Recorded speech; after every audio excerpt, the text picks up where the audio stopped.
Good night, Belizeans at home and abroad. This is the Belizean Affairs Show number 474. 474. My name is Leonard Brackett. I'll be your host and chairman for tonight. I'll be presenting some teachable moments, uh, part of our program as we do on Friday night, sometimes dealing with the Constitution as well as other legal matters and other extraneous issues uh, relevant to current affairs in the country. Uh, I don't see any of my other panelists yet in the background, so in the interest of timeliness, I'll just proceed with the program. I'll do a short prayer, after which I'll do a short biblical reading. Let me go ahead and bow my head for the prayer. Divine loving Father, thou who art the creator of heaven and earth, and all that in them are, into thy hands we commend ourselves, asking that thou would accept our humble expression of gratitude and thankfulness to you, first of all, for having granted us the privilege of life and the opportunity to still be alive today among our family members, friends, and loved ones. We pray that thou mayest bless our families, our children, grandchildren, great grandchildren, those of us who have, and our other significant ones. We pray that thou mayest bless our brothers, sisters, cousins, uncles, aunts, and all the other extended family members, friends, and loved ones. Thou knowest our hearts, our desires, even our most secret thoughts. We pray that thou mayest afford us the opportunity to partake of the various virtues and blessings that thou have bestowed upon us in the past, and that this program tonight may serve some positive public benefit for our Belizeans at home and abroad. We also pray, loving Father, that thou would bless those people who are in um, earthquakes area, hurricane, tornadoes, and other natural disasters, as well as man-made disasters and wars. For those people who have need of food and clothes and shelter, we pray that thou must grant them some reprieve. For we ask these mercies in Jesus' name. Amen. I'll just proceed to do a short scripture reading. I'll see what book I open up to. I open up to Songs of Solomon, which is among some of my favorite books. Let me just put on my assistant reading aid here, just for a second.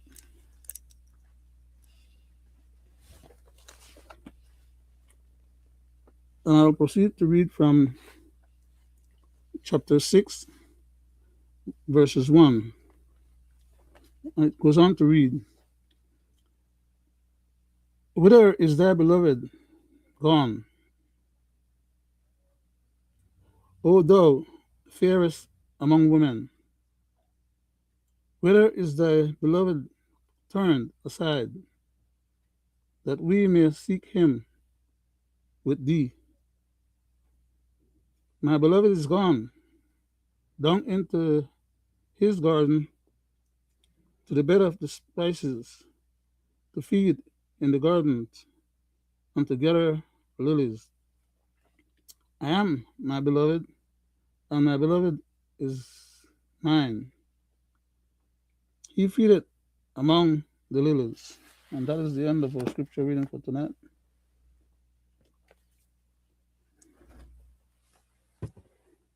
Okay, let me see here.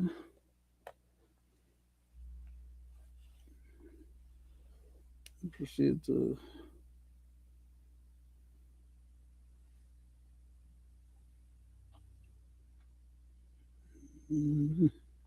okay, just spare me a couple of minutes here.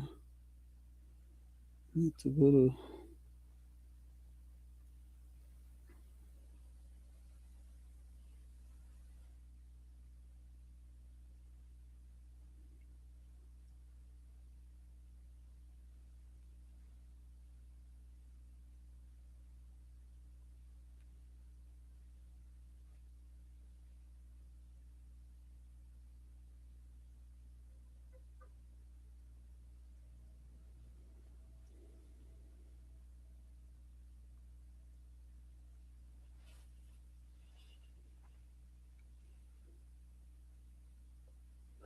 Okay, I got it.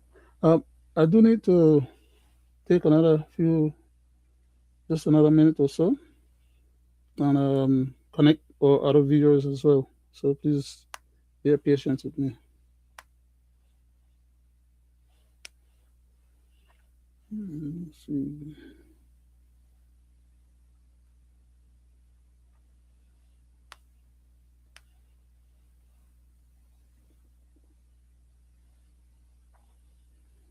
Okay, I do need to.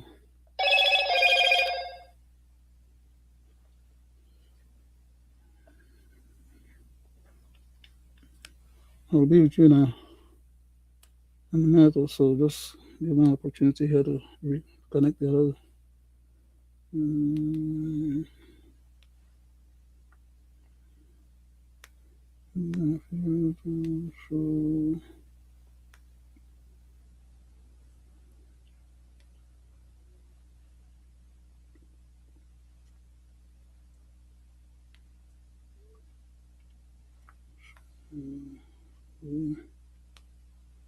so, for, uh,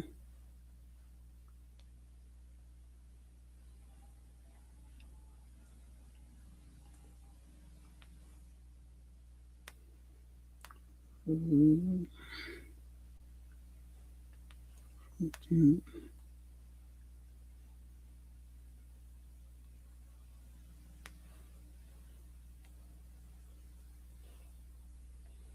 20, 26. That should be it. Okay. Okay, so that takes care of that. Done. Save. And we're off and running finally. I see one of our guests in the background, so let me just, I think it's Mr. Morrison. Let me just bring him on. Give me another second, please. Um, Good night, Mr. Morrison. Good evening, sir. How are you? Uh, Fine, sir. Thank you for gracing us with your presence tonight. And My just like to pleasure. ask if you can self-identify. Yes, yes.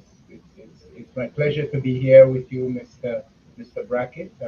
My name is Gregory Morrison. To our listening audience here, um, I live in California, and I um, called what they consider the diaspora. I always take a little bit of a exception to it, and I never, for a very, very long time, referred to myself as part of the diaspora because somehow it seems lesser than being a Belizean.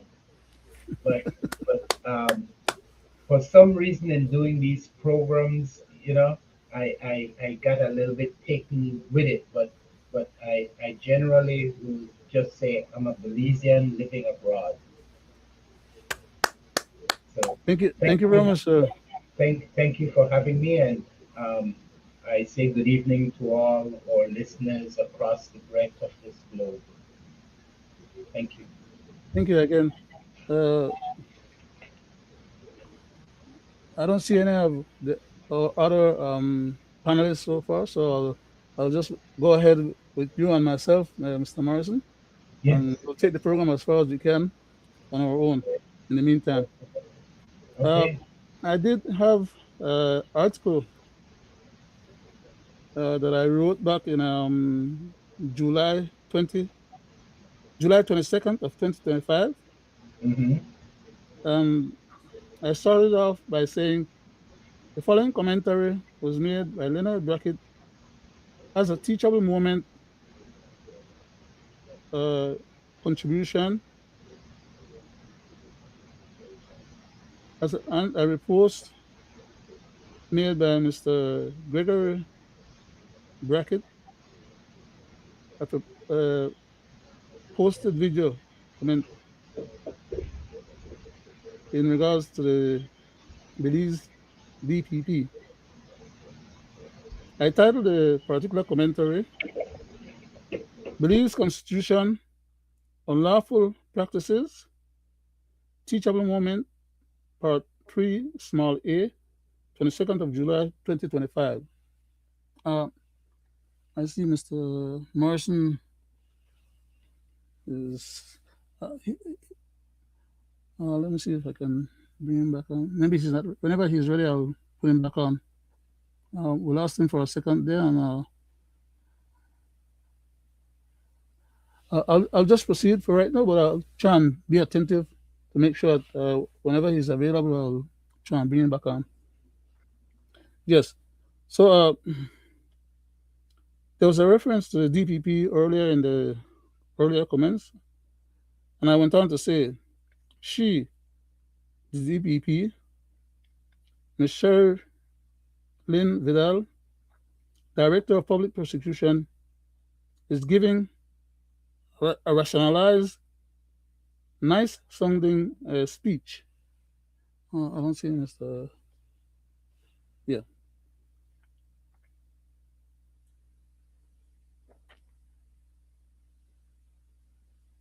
Or a rogue narrative which does not comport or relate to the police practices and facts on the ground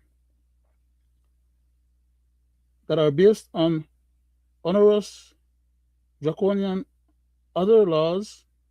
Even some of you may recall when I read about the other laws, I make it a point of emphasizing other laws because they're not necessarily directly the Constitution per se.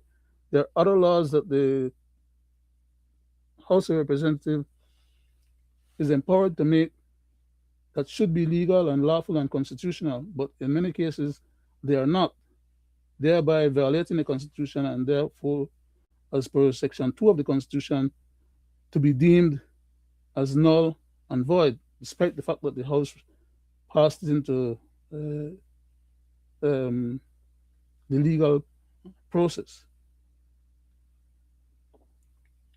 I went on to say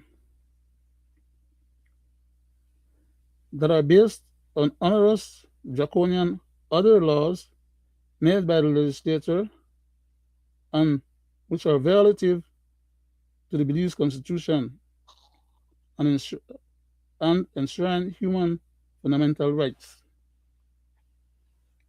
I don't see Mr. Morrison. I'm trying to make sure I stay attentive to. Uh, I'm not sure what kind of problem he might be having. I don't know if I should be giving him a call maybe to just double check. Should I? Let me see. I'm gonna have to. If I do that, I'm gonna end up with a problem with the amount of device that I'm using. So just let me proceed a little bit further in the meantime.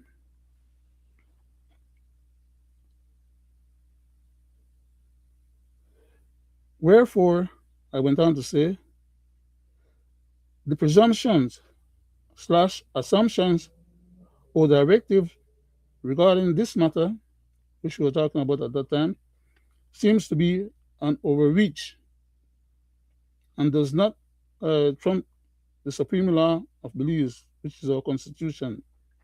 And she should know that much.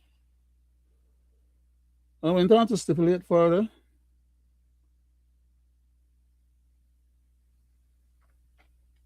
Section 6 of the Constitution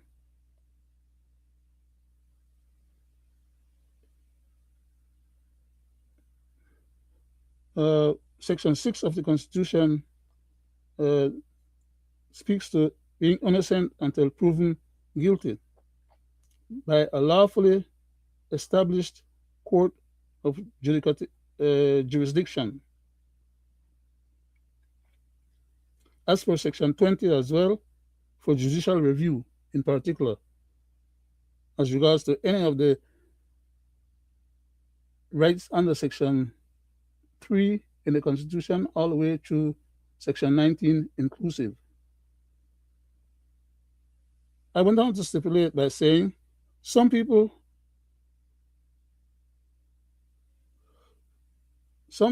homes have been ransacked and broken without repairs or any due compensation for damages. I don't see Mr. Morrison back yet. I'm still trying to make sure I stay attentive. President, no, he's not. I said some people's homes have been ransacked and broken without repairs or any due compensation for damages done to them, even when no criminal evidence is found in those homes, whether actual or planted by others. As in the case of some other people have been assaulted, beaten, uh, terrorized by state security personnel with impunity.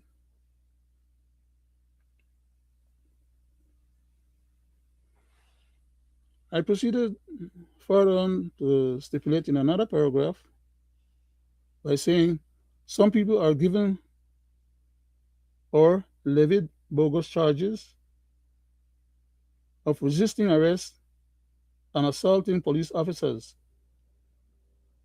to frustrate and deter them from making complaints of rights violations against the police. That is, that some officers have this bad style of misbehaving, and then in order for them to not get into trouble, they, they levy malicious and bogus charges against civilians so that if the civilian dare to try and take them to court for their misconduct, then it would seem like they were trying to perform their job, and which may have been the reason why they end up brutalizing some of these civilians. When in fact that's just a, a facade that they hide behind after committing crimes under the color of law.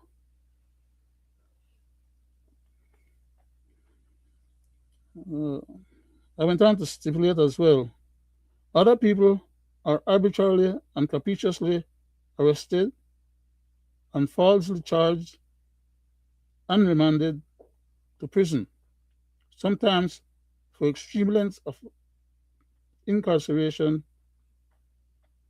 or case management while they're waiting their time, then only to have their case dismissed with no compensation or redress after they have spent time in jail under bogus charges. A lot of civilians have been victimized without no recourse because they have no funding to afford themselves legal defense, that is, to pay for lawyers. So they suffer at the hand of um, criminal elements that pose behind the authority of the police uh, powers of the state. I further went on to stipulate in another paragraph. I don't see Mr.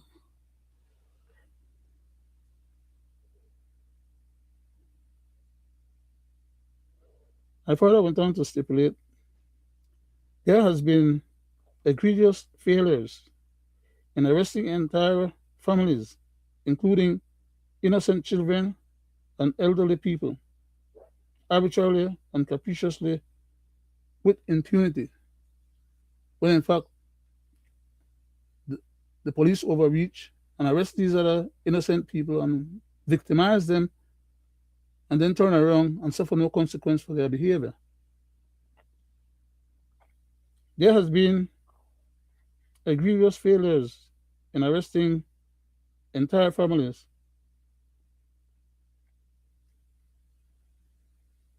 Adequate expungement of incorrect, false records is not forthcoming and is almost non existent, and a further travesty or harm against innocent uh, civilians,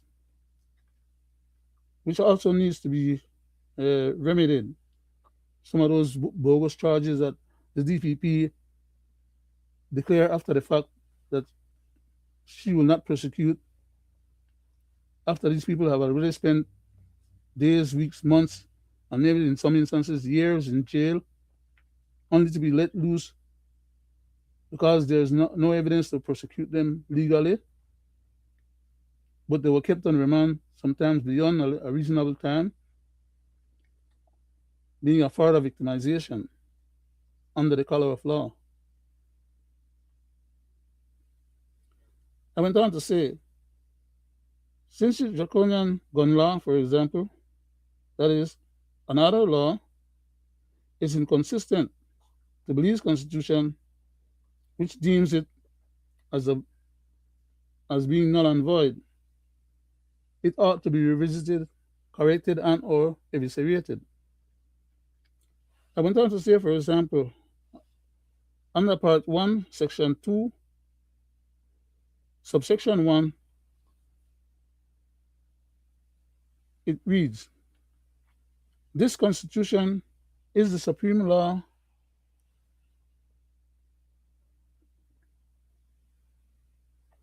of Belize, and if any other law is inconsistent with this Constitution, then that other law shall, to the extent of its inconsistency, be void. Um, I don't see Mr. Morrison. I guess we must have lost him. Um, what I'd like to do for right now, quickly, is just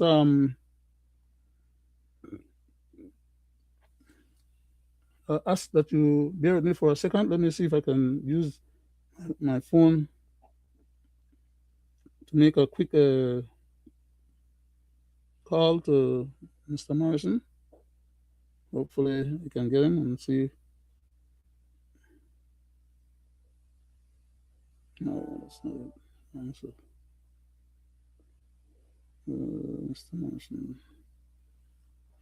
I'll try and see if I can give him a call. Maybe he might be having some difficulties that I might be able to help with. And if not, then I'll proceed with the program afterwards. Just give me a few seconds. Hi, Mr. Morrison. I noticed you got knocked off just now. Can I help you back on?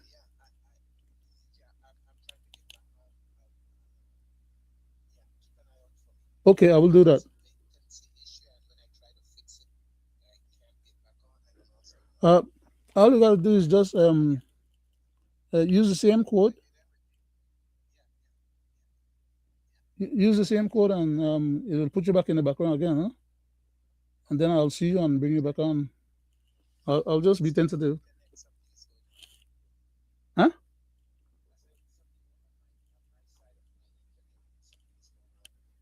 Okay. Okay, and so thank you very much. I'll be attentive. Take care. Thank you.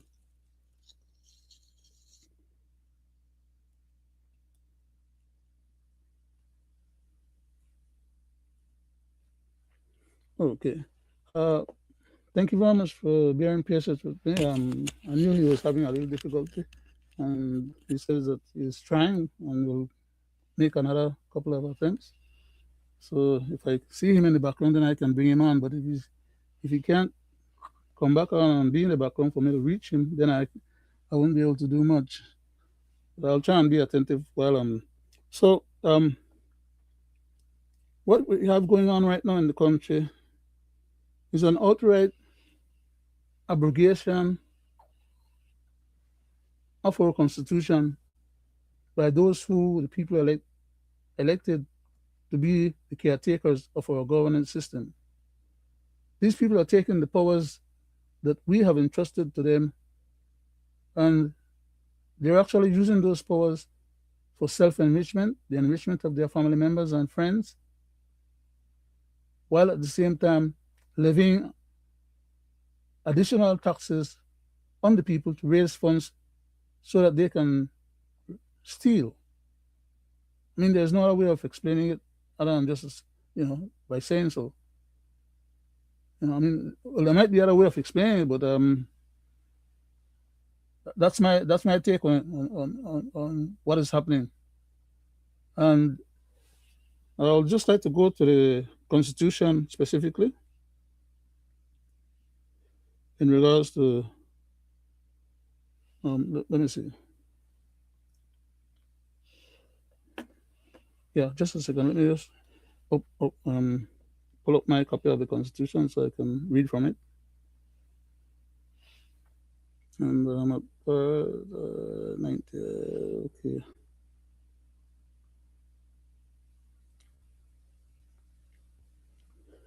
Okay. Let me see. I need 121, 108. I need to go to 21.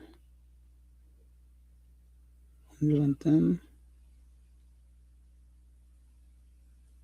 113.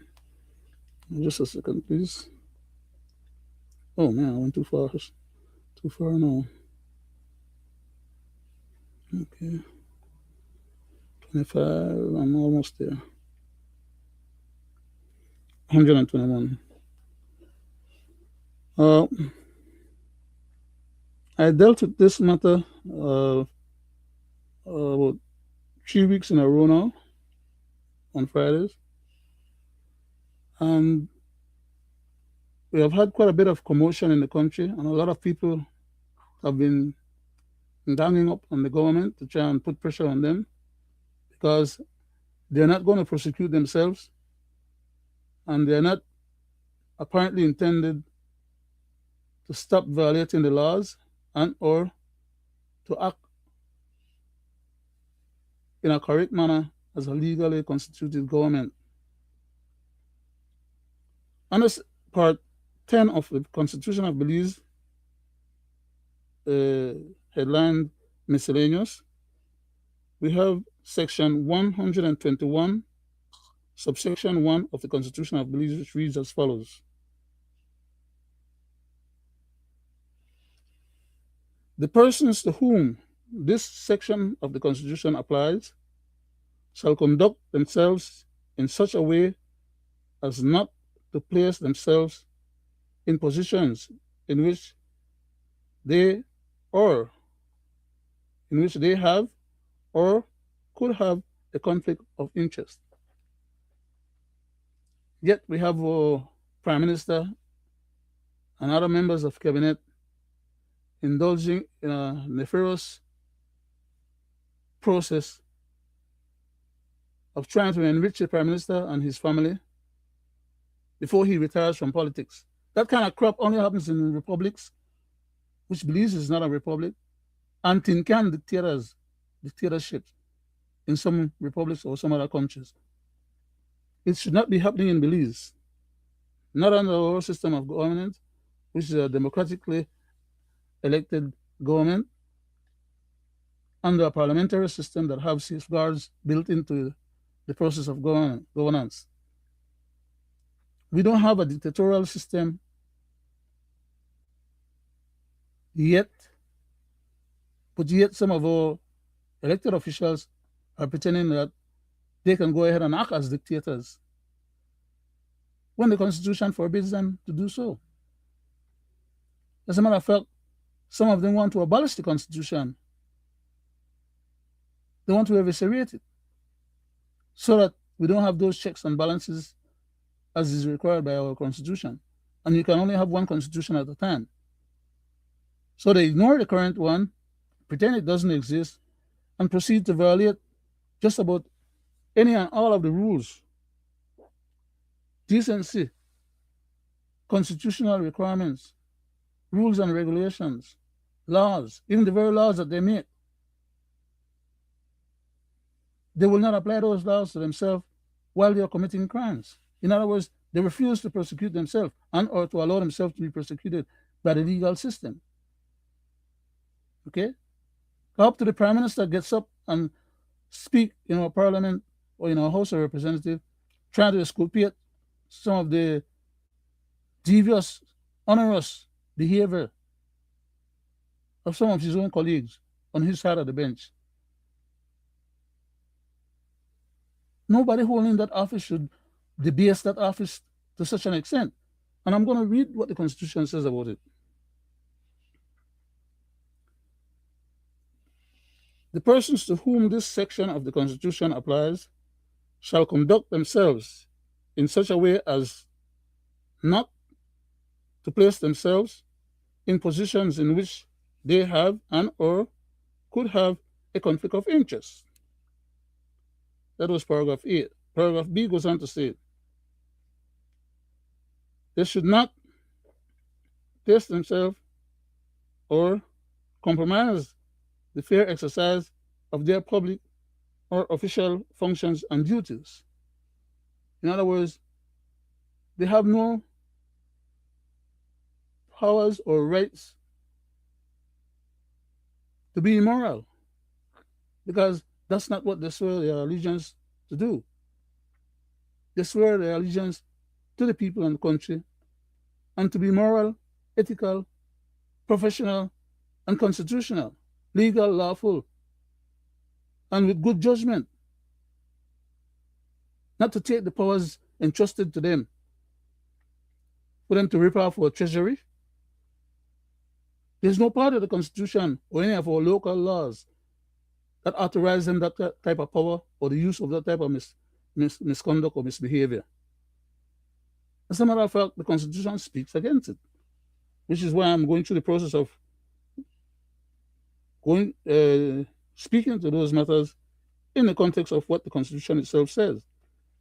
As in paragraph C, it goes on to say that they should not use their office for private gain, which is what the Prime Minister is trying to do, to help his family gain a few extra $1 million before he retires from politics, as well as help his political financier, Ashcroft, to some more money out of our treasury. At every turn at every turn, he is helping this man to get money out of our treasury, and there are all kind of bogus issues. Now he facilitated this man having the members of the board of director for BTL, which is a government-owned company. It's owned by we, the Belizean people, to the tune of 92%. And the jackal that he puts there as the director of the board is going to come to the public and tell the public, us, the Belizean people, in our face on the media, that it's a private company, so therefore they can go behind their doors in their board meetings, decide to buy a company from the Prime Minister's brother and Mr. Ashcroft with our money and tell us that we don't have nothing to do with that because that's a private enterprise and it's a private company. And the private people that own assets in that company, which is another part of the 8% that is left, are mostly Belizeans. So the government own 90% of it, and the Belizean private individuals own about between 5 and probably 6%. And this jackass is going to come and tell us, because he wants to rip us off, he wants to tell us that we don't have no powers over him. He don't have no reason or justification to let us know that he's trying to dispossess us of our own funding and to enrich his friends and buddies and the Prime Minister and his family and Mr. Ashcroft, as if they're not at every turn of the cycle. This gentleman, Mr. Ashcroft, is taking money out of our country's government. Now, Mr. Lizaraga, who is the name of the person that I'm talking about, that was appointed as chairman of the board of BTL, our own public company, like I said, to the tune of 98% belonging to us, the Belizean people, through Social Security and our taxes. We bought it. But because we have to put, well, not, the Prime Minister, as Prime Minister, is given the leeway to pick people to put on those boards, and he will put these kind of jackals on the board to swing personal deeds on his behalf and his family's behalf, committing crimes against the society under the color of law. And who's going to prosecute them? They have our prosecutorial control, so they don't get themselves prosecuted. The DPP, as I read earlier, is the person who is responsible or should be capable of bringing these gentlemen to account. But for her to do so, she needs to have a file on her desk. And that file should, in most instances, come from the police department, which the police minister controls and uses that legal control to facilitate frustrating no investigation being done on these criminal ministers that we have. They commit the crime, but because they cannot be prosecuted and be found guilty of the crime, it is to say then that the crime did not occur. And when we speak to these issues, they get hot under the collar and pretend that we are maligning them or we are hurting them more than they are hurting us by dispossessing us of the assets that we need to pay for the goods and services to run the country.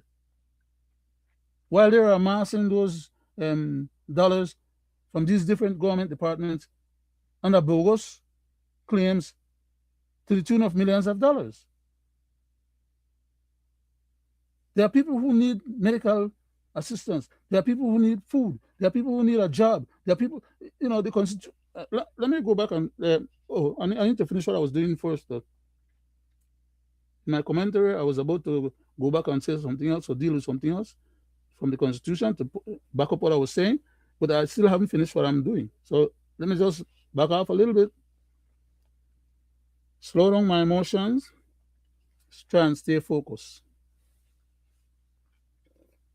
Under paragraph D, it says they should not deem their office or demean their office or position.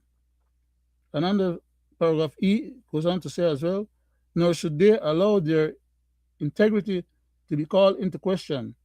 Or paragraph F, they should not endanger or diminish respect for, or confidence in the integrity of government. It also goes on to clarify as to who these individuals are in terms of name of title. Under subsection 2 of the same section 121 of the Constitution of Belize, it goes on to say, this section applies to the Governor General, members of the National Assembly, members of the Belize Advisory Council, members of the Judicial and Legal Service Commission, the Security Service Commission, or the Public Service Commission, and members of the Elections and Boundaries Commission, as well as public officers of statutory corporations and government agencies, and such other officers as may be prescribed by the law enacted by the National Assembly. So it is clear that these statutory bodies, as I previously referred to in the terms of the BTL, which is a statutory body owned by and controlled by the government of Belize, on behalf of the shareholders who are the people of the country, we the Belizean people, to the tune of 98%, I think it was 92, 93%. So these people who are put as board members are accountable to us. So how this jackal, as the chairman of that board, would not know that much and would come and try and tell us nonsense that they could run the company any which way they want and they don't have to give account to us. There's no company that is made that has a board that those board members are not supposed to respond or respect the rights and the wishes of the people who own those shares that they are representing on that board. They are on that board by virtue of the shares that the people own, and it is a fiduciary responsibility or duty that they have to see to it that they vote according to the owners of the shareholders of those companies' wishes. It is illegal and inconsistent with the law and the expectation of any board member for a company or corporation to do as he wishes without the directive and or acquiescence or support of the shareholders to whom they are actually accountable to. But this jackal and the rest of the members of that board will turn around and betray the people and act in such treacherous ways as to dispossess the people of their assets and to pretend that they have the powers to do so, when in fact they should be sent to jail for trying to do so. But enough people are railing up and being concerned about this matter to the point now where the politicians seem to be having a cold feet. But it's not because they didn't want to do what they were trying to get done. It's because they were caught red-handedly with their hands in the jar, in the cookie jar. But this is not the end of the process.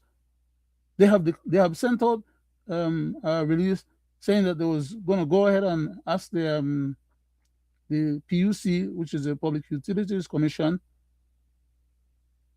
to acquiesce or give them support for breaking the laws that the PUC governs or is governed by the PUC. That in itself is barefaced again.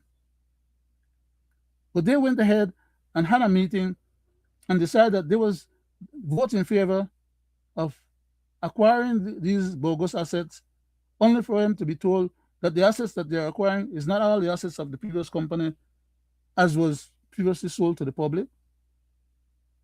All they're acquiring is just a list with names of customers,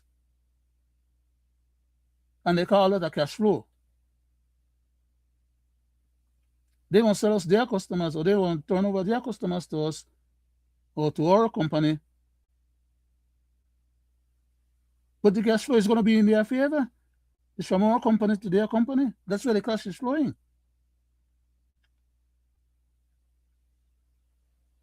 Not to say the least that the what they're trying to sell is outdated. As a matter of fact, they don't even have 3 years worth of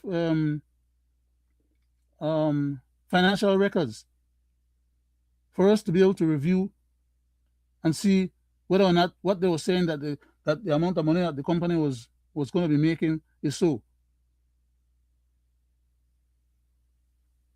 That's a basic requirement when you're buying or selling an asset or a company. It's required for you to produce your financial records. They want us to buy this stuff. We already told them we're not interested, but they won't force it down our throat because they are directors and they can make a decision on our behalf. That's an onerous decision. That's a malignant decision. That's a decision that they're making overriding the interests and the concerns of the owners of those shares. So now the Prime Minister is going to say, well, they're going to talk about it in Cabinet next week, Tuesday. And I guess the pressure is coming on so tight that before next week Tuesday came around, they are now putting out a Cabinet statement saying that the Cabinet has decided or they voted against going ahead with the sale.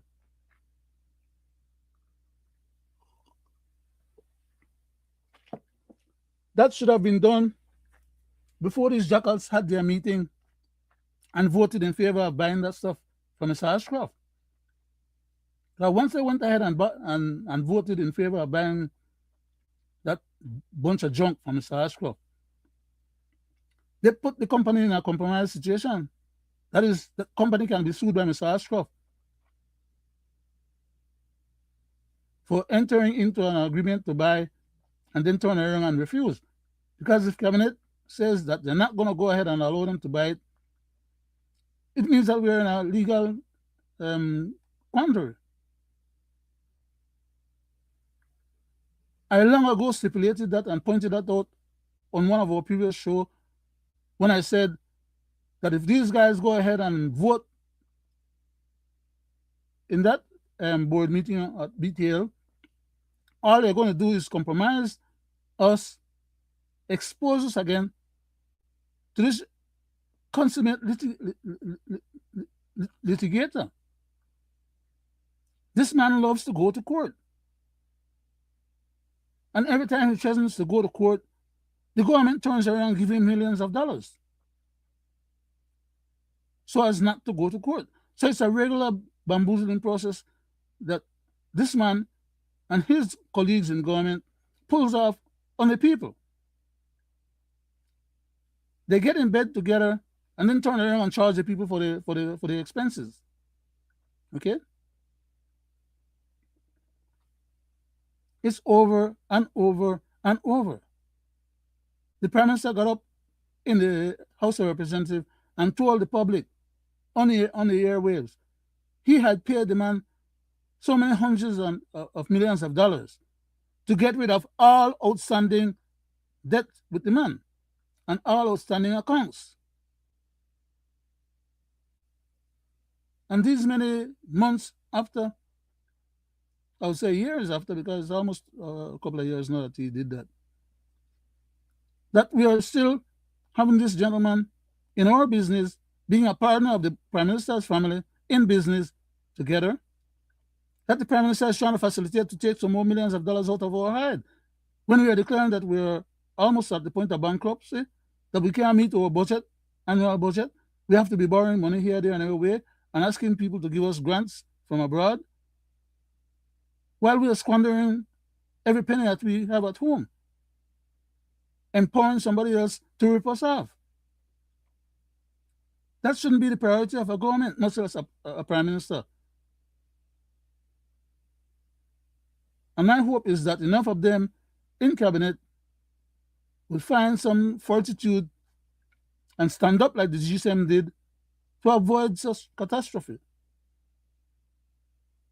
If the Prime Minister wants to retire, we don't have to give him a golden parachute to retire with. Let him move on and retire. It's his right to retire if he so wants to. But that doesn't mean that we have to be hijacked. Our country is too small and too poor to be affording that kind of shenanigan.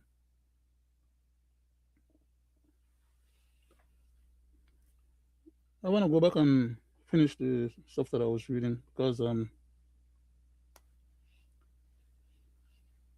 okay, so where was I just now? Okay, I'll finish with the whole of that section 121. So let me go a little further up here at section, let me see, 129.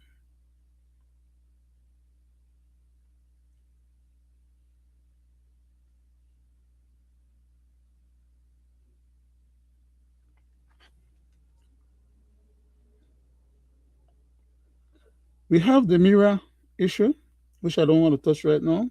That's another crisis of governance again. You know, at every turn of a cycle, these guys just keep ripping us off. It's getting frustrating.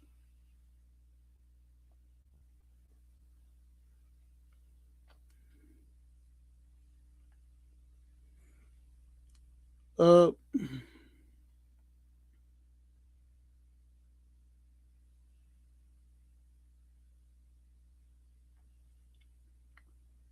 it says under section 119 of the Constitution of Belize, subsection 1 reads as follows: there shall be charged on the Consolidated Revenue Fund all debts for which Belize is liable.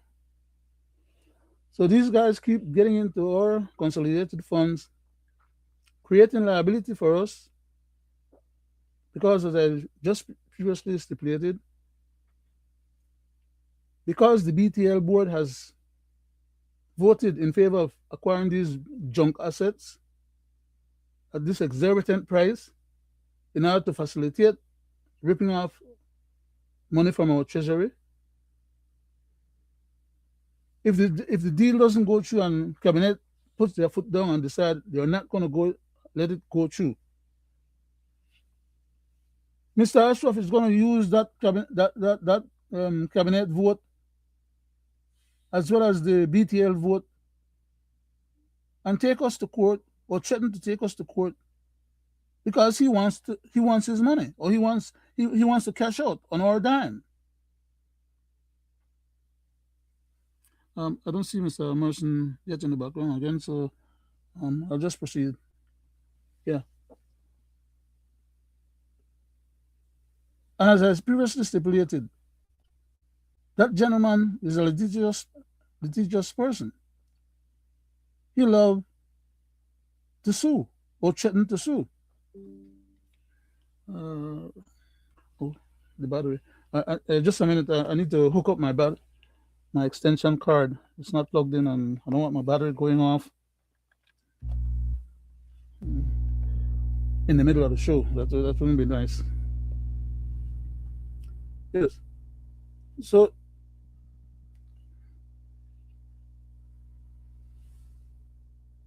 the prime minister should not have allowed those people on the board that he appointed to have gone ahead and have that next meeting for them to vote in favor of that deal because we had already been down that road before and the people had already expressed themselves in regards to that matter. The asset belongs to us and we did not want that transaction to go through, especially based on how it was being proposed and attempted to be pulled through the previous times. And yet, they persist in wanting to pull this matter off. If they want to sell their old junk assets, find a private person to go and sell it to. And I can tell you, if the Prime Minister family was not involved and his body, his political financier, Mr. Ashcroft, was not involved, he would not have lost his senses to the point of allowing this matter to go as far as it has gotten. Because we know the man to have been, he always claimed that he's a business person, and most business people are astute people in order to be business or successful business people. So then the man must be playing the fool and pretending that he doesn't know enough. Of course, he keeps claiming that everything that he gets caught in and is being embarrassed about, he turns around and claims that he didn't know. It wasn't brought to his attention. He didn't get to find out until after the fact. So he can't be blamed for what's going on wrong. What's wrong with this guy? He asks for a job, he gets paid to do the job, and after the job is botched up or ripped off by somebody else who is under his control, working for him in his own Ministry of Finance, he won't come to us and tell us he didn't know what was going on in his Ministry of Finance. Get the hell out of the Ministry of Finance, then give that portfolio to somebody else. What's the idea of holding on that portfolio, the Ministry of Immigration portfolio, the Ministry of Defense portfolio, and all the other departments that you have been holding down over and over and over? For all the different ministers that have to be sent on leave because of their kleptocratic and corrupt behavior. If you can't handle a business, let somebody else handle or help handle the business. You have a supermajority in Parliament, you can afford to take some of those people from the backbench and bring them up to the front so that they can be of some help.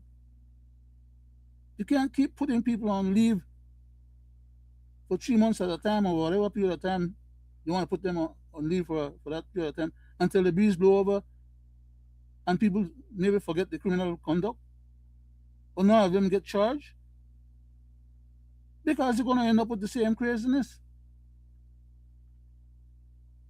Once there is no consequence to misbehavior, it is very likely that the same behavior is going to continue. Especially if you, as the Prime Minister, is going to be finding reasons to exculpate them. What happened to Mr. Perez? What happened to Mr. Marine? What happened to Mr. Tapia? What happened to Mr. Mora?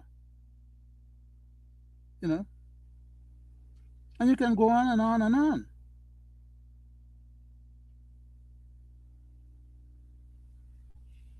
It's frustrating, Bad enough if they are misgoverning, but it's even worse when they are stealing and then they are lying to us, you know.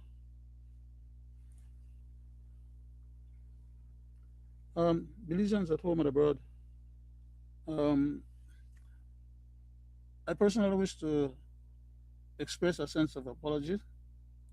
For some time, I become outraged, about these issues because it bothers me. It frustrates me that these guys would behave the way they behave without justifiable cause or reason.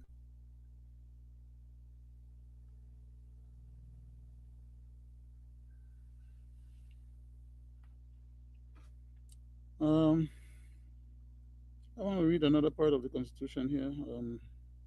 I think I was reading Section 19 just now.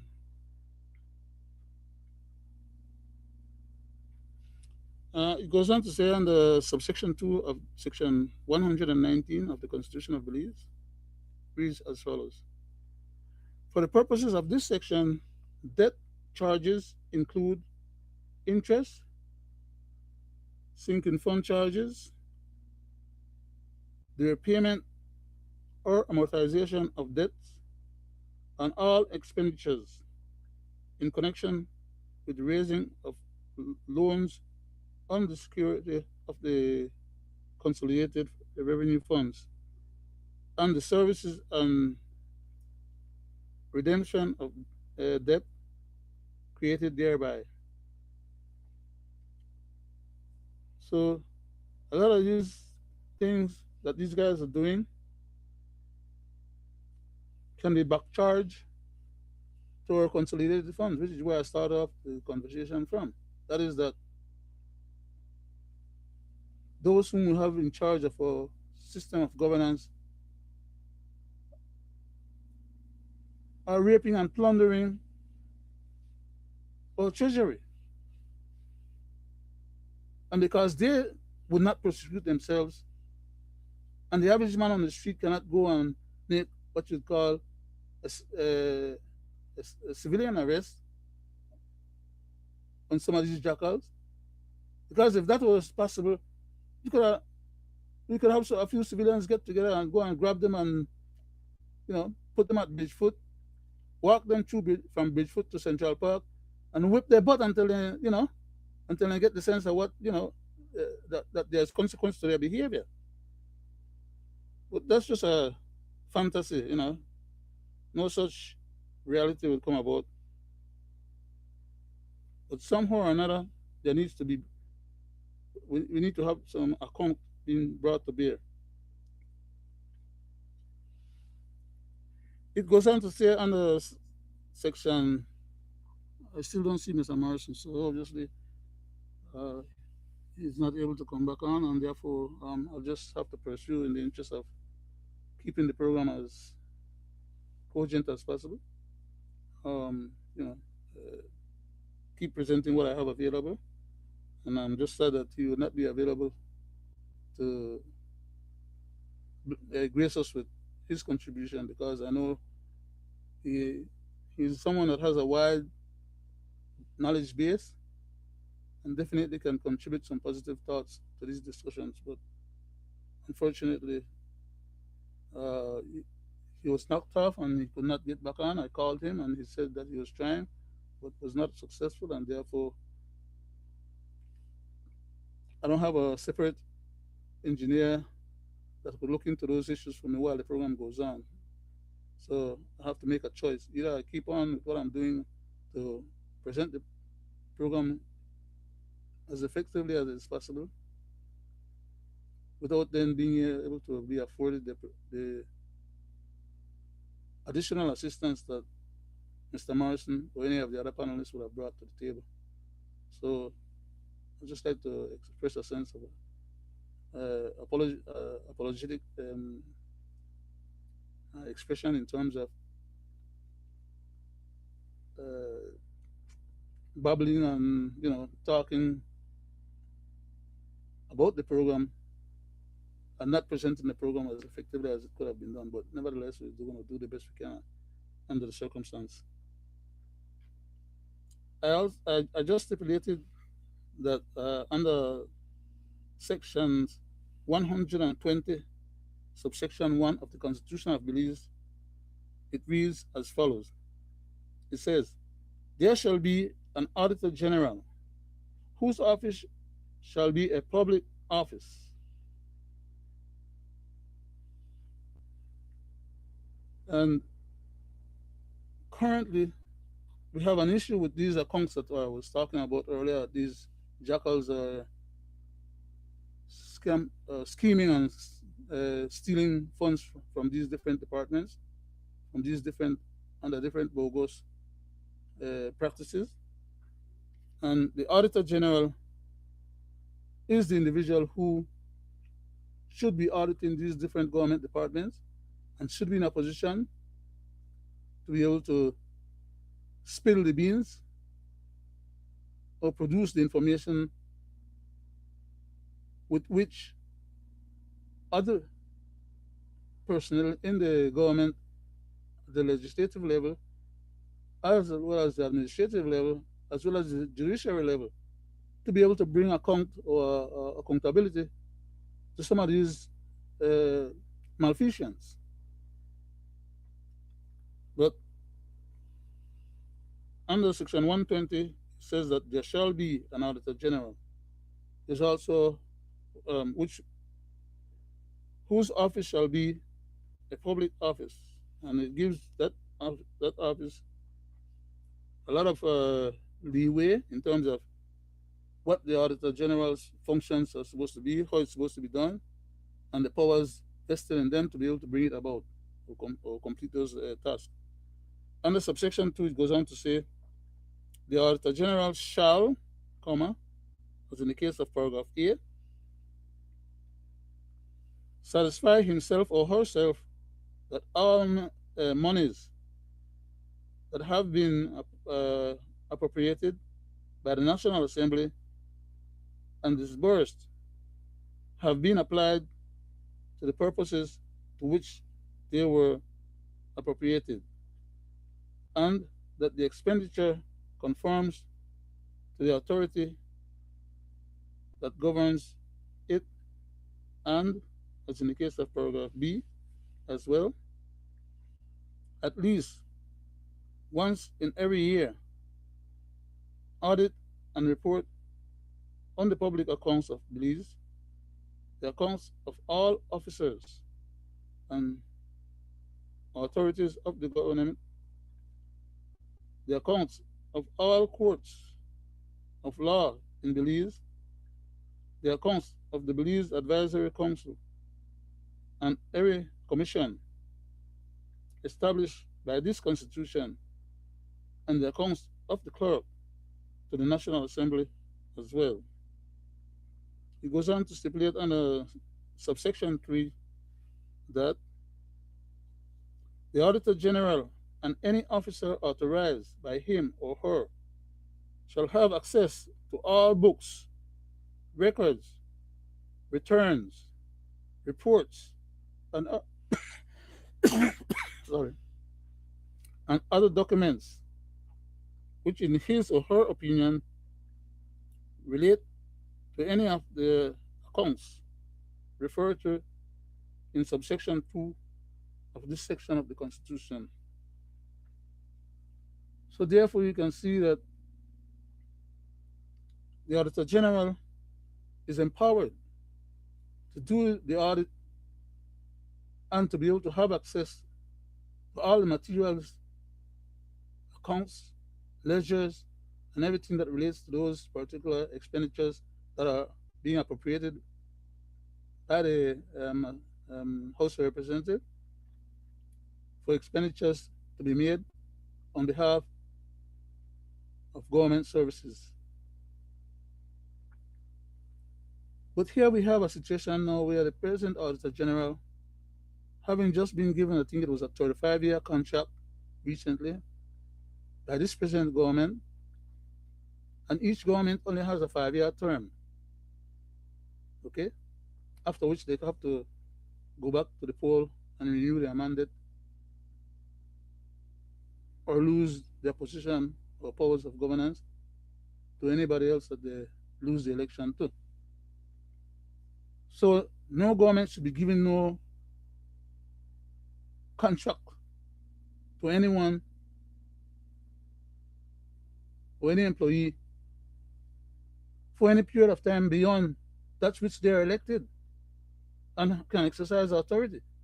Because it is not for them to exercise any authority over other people that will be elected after them. It is those people that become elected after any existing government that should be able to hire or fire these personnel.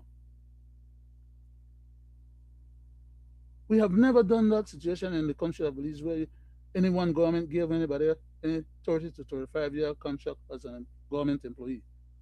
That's an onerous act. It's an immoral act. But nevertheless, the present Auditor General is stipulating on the airwaves recently, within a few days' time, recent, that the person who is responsible in the different departments for the for keeping tabs on the expenditures and keeping receipts and everything is the CEO of those various government departments. And that in the case of the problems we are having with the Belize Defense Force and others or military service personnel, that some documents could be missing. They gave her 15 boxes of documents, but primary or important receipts and documents are missing, which means then that she will not be able to complete her task adequately because the material that she needs that should be available is missing. Some of it, she has been told, were shredded.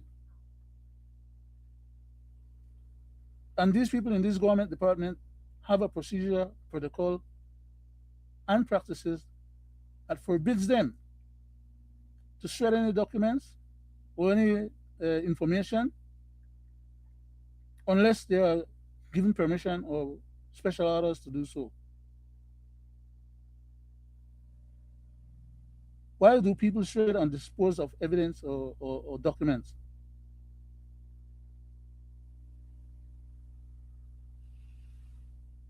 So now she would probably going to come out and say no then that she completed her exercise, but she could not be as effective as she could have been if she had been given or provided with all the necessary documentations.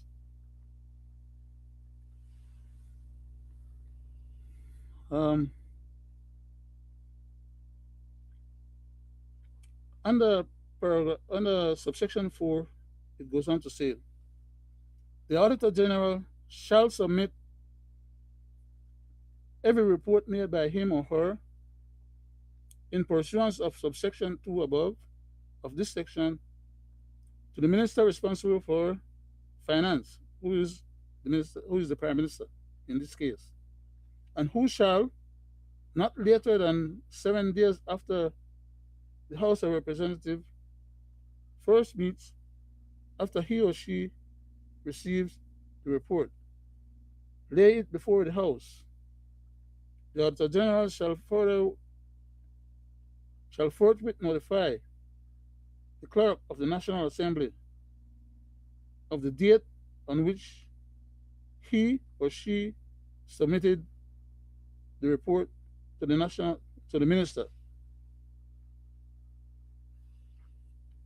And it goes on under section 5, under subsection 5 to say, if the minister fails to lay a report before the House in accordance with the provisions of subsection 4 of this section, the clerk, National Assembly, shall forthwith inform the Auditor General, who shall promptly transmit copies of that report directly to the clerk, and the clerk shall, as soon as practicable, lay the report on the table of the House of Representatives and the Senate. It goes on to say under subsection 6, yeah, I don't see Mr. Morrison or anyone else. It goes on to say under section 6, the Auditor General shall exercise such other functions in relation to the accounts of the government or the accounts of other audit authorities or bodies established by law for public purposes as may be prescribed by that that as may be prescribed by or under any law enacted by the National Assembly. And it goes on to subsection 7, subsection 8, subsection 9, subsection 10. You know, it's quite extensive. Okay, so for those who have a copy of the Constitution, it would be nice for you to read all those extra sections that I did not got into just now, or read, just for further elucidation or clarification or additional knowledge. Because ignorance is not going to help. The more knowledge you have about these issues, the more you understand these issues, the more you are a threat to the people who wish you ill. An uninformed citizenry is a danger to their own democracy. And when you have rascals behaving the way they're behaving now, you cannot trust them and hope that they will do right because they're showing you that they have no intentions to do what's right.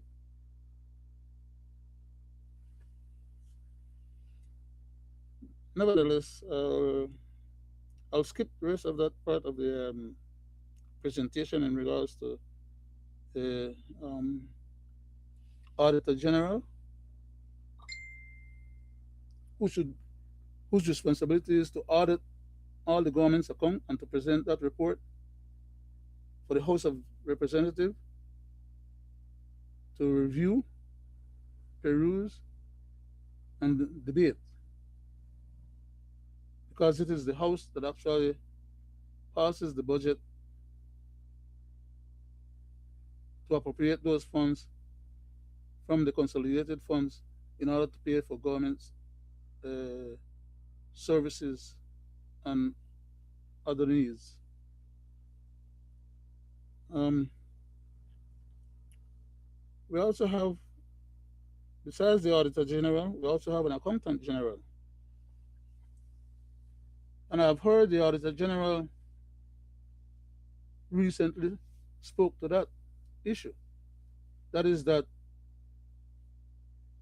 for her to be able, for her as the Auditor General to do her job, it is required that the Accountant General does his or her job, because it is the accounts that are being financed that the Auditor General then will take those accounts and audit them to see if the money was properly spent. And the Accountant General must interface with the CEOs in the government departments when those CEOs make requisitioning for goods and services and wants to have the authority to be vested in them to issue those procurements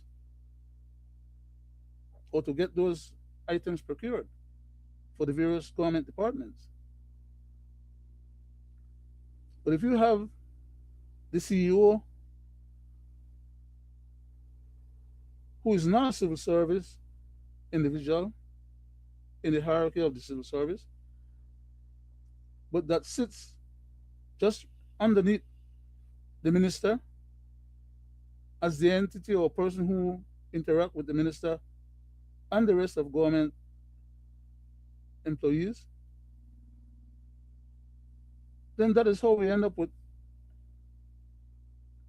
the mirror, millions being misappropriated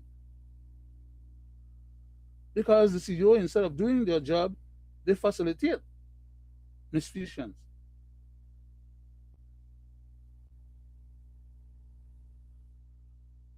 or malfeasance, I should say.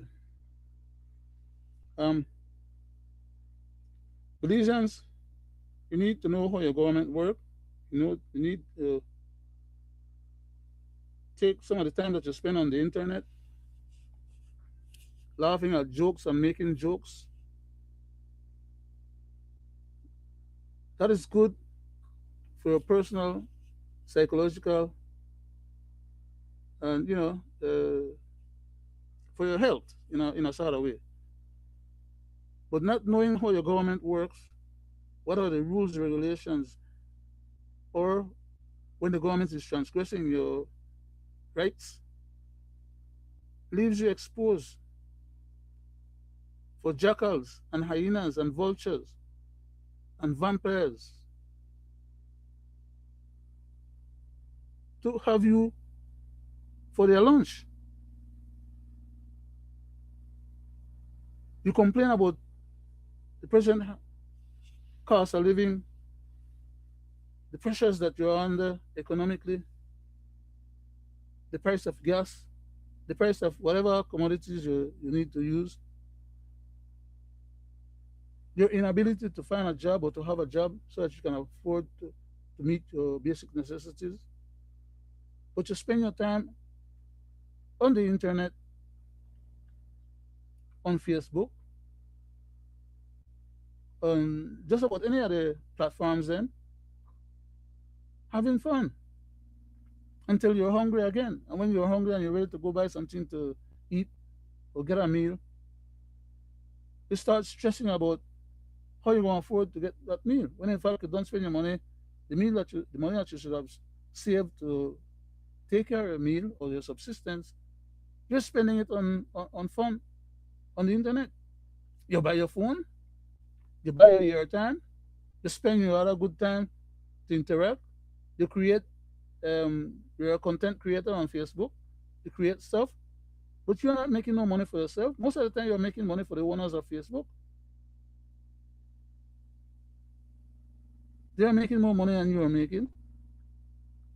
And the average person who is a content creator is mostly creating for fun, to get a little laugh between them and their friends or other people. While the society is going to hell. And these jackals know that that's what you're into, so therefore, that's the reason why they disrespect us, with such criminal contempt. It's bad enough for them to be contemptuous towards us, but at the level of their behavior, it amounts to criminality.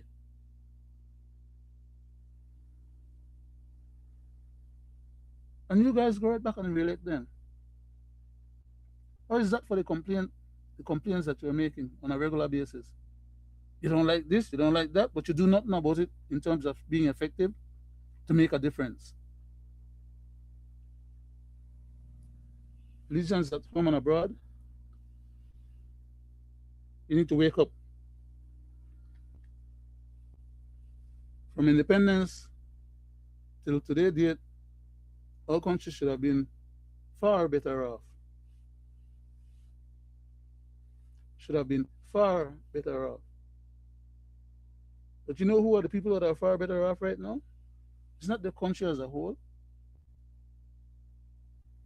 It's the people who are ripping off millions and billions of dollars on a regular basis, from the custom officer to the lands officer in the lands department, to the people in the immigration department hustling passports and other documents for a price, to the police officers them who are getting you a report for a few extra dollars if you want it quick, or for the police officers them who are mistreating people out there on the street, with impunity, for the people them at the forestry department who are, in the case of the forestry department minister, giving his son a 30-year contract with another 30-year renewal first preference, which equals to a 60-year contract of reaping the forestry, the lumber, and all the other things from the forestry department. And they don't even have any equipment to do the job, which then tells you, the Belizean people, that your resources are being appropriated by the minister to his family, so that his family could go and take those contracts and sell to somebody else who is in the industry for a few $1,000,000. How people in Belize can't figure that out, even though they're hearing it on a daily basis, they're seeing it on the news, and they spend their time haggling about and shooting and killing up each other over a piece of weed or a piece of crack, eliminating each other, killing each other, leaving all kind of misery behind for their family members and friends to take care of, to have to take care of their kids, instead of them being around hustling a job to make a living. They are hustling each other's lives. How stupid do we have to be? How egregious is such a behavior? When we go out there and we kill somebody, we can't bring them back. It's not like movies that are actors who act in all different kind of movies here, there, and everywhere. Once you outlive somebody, that's the end of that person. But to some cold-hearted people, it seems like that's no big deal. So long as they're not the one that's being unlived, they don't care who gets unlived. That's not the way how the society is supposed to raise their children and operate among each other, with all this lot of hatefulness and vengeance and malice towards each other over nothing, while the real assets of the country is being bled by the tune of hundreds of millions of dollars.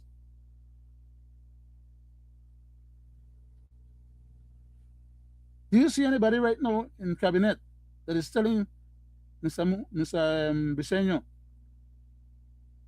to stop hustling with money or to bring back some of the money, like what he had told his previous prime minister when he was a member of the G7, to bring back some of the money that they took? Now that he's taking whatever he's taking and dishing out to whoever he's dishing out to, and the hundreds of millions that he's giving Mr. Ashcroft, and the kickbacks that they are getting for political financing from Mr. Ashcroft, it's all of us, the Belizean people, who buy and pay taxes, that are being fleeced. And I'm pissed off because I work my ass hard enough to earn my living and to share what I have or what I get with others who are not as fortunate.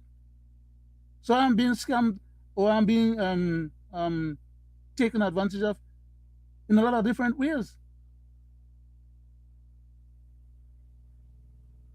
And I wouldn't mind if some good would be coming out of it. But I do mind if at the end of the day it's all to impoverish the rest of the society and to enrich a few knuckleheads that keeps ripping us off as if it's no big deal. To me, it's a big deal, and that's the reason why I'm so mad about the whole process.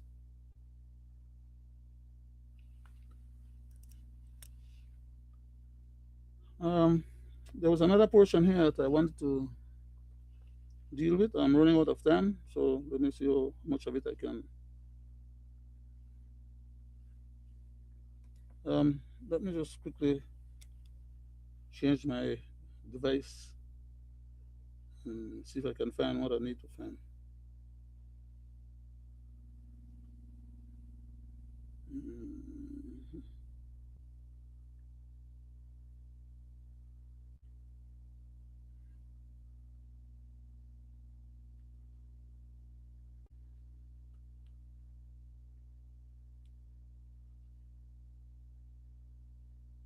Let me see if I can turn this sideways. I don't think so. It's not allowing me to do it, so I gotta give it up. I need to go somewhere else. Just bear me a second, please. I was trying to do use something else, but I have the material access, but I can't have it turned sideways.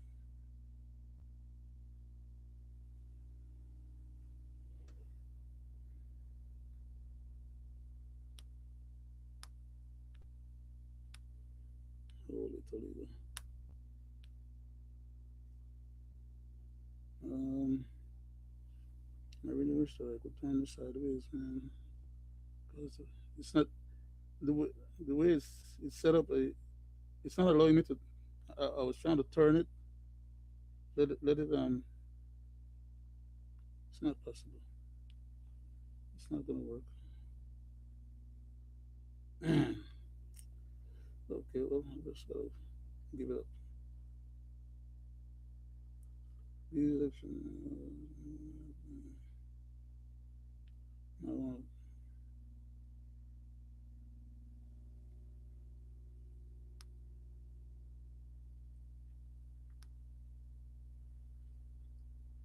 Um, I, I'm running out of time. I just have a few minutes left. About 3.5 minutes left, so I can't present what I wanted to present. The other part because it's going to take up much more time than I have. So I'm just going to go ahead and read a little piece of Channel 5 news live from yesterday. And it goes on to say like this.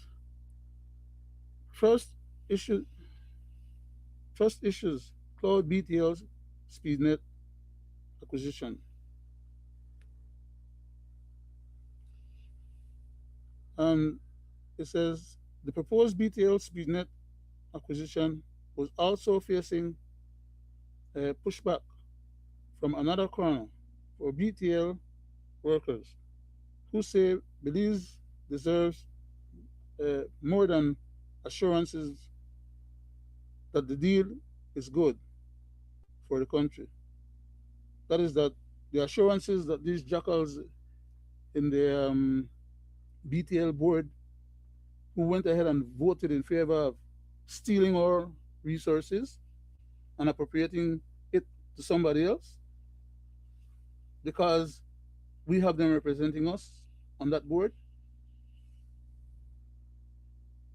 The employees at the company are saying that our people and the country deserve more than just an assurance, a verbal assurance by these jackals that they're going to do what is right when they have already done what is wrong.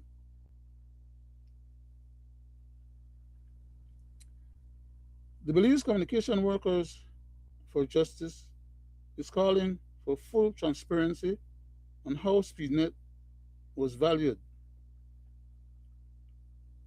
what the acquisition would mean for employees, and why the public should, should trust a decision that has already been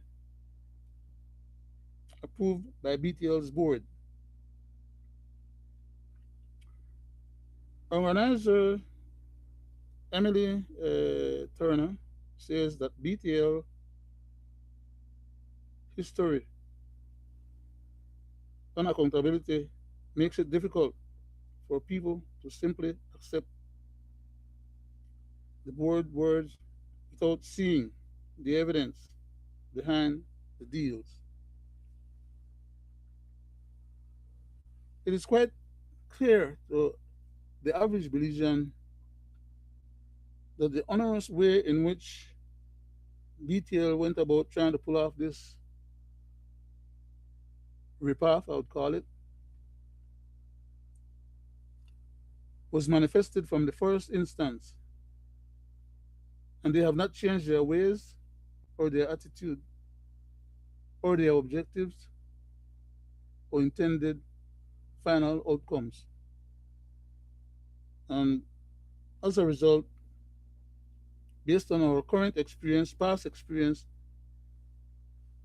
there's no way that people can have any faith in what these individuals are proposing because they have shown their hand to be dirty. Belize and Belizeans, I think we're tired of being taken for Konomono. But these guys aren't tired of taking us for Konomono. So if we are tired of them doing what they're doing to us on such a regular basis, because in fact, let me, in the closeout, I'm like a few seconds beyond my closeout time. But let me say this: when the PUP government came to us with the political craziness, most Belizeans thought that after we got rid of them on that, or at least we backed them up on that, pushed them against the wall, and strong armed them, they thought that was the end of that type of onerous behavior. Only for us to find out that they couldn't get through to do what they wanted with Portugal, so they went ahead and steal the Sapphire Stance project. They have not been able to fully get away with that either. So now they are putting away $400 million to invest with some private companies from abroad who will come and take over our port that we just bought, spent over almost $1 billion to buy back. Okay, the prime minister is telling us that he went abroad and did negotiations with some of these big investors. Of course, they are people whom he wants to get into bed with. That they would come and invest some money and, for all intents and purposes, take over our port into private hands again. At every damn step of the way, these guys are trying to figure out how to dispossess the government and people of Belize of our assets so that they can then capitalize.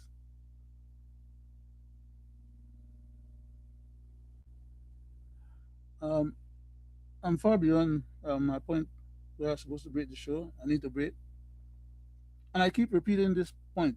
Somehow or another, some of these individuals need to be in jail. How are we going to get them there? I don't know. But examples have to be made of some of these guys. Okay? Somehow they have the impression that they're untouchable, unreachable, and they're going to do to us what they want. And tough luck for us. Belizean, wake up.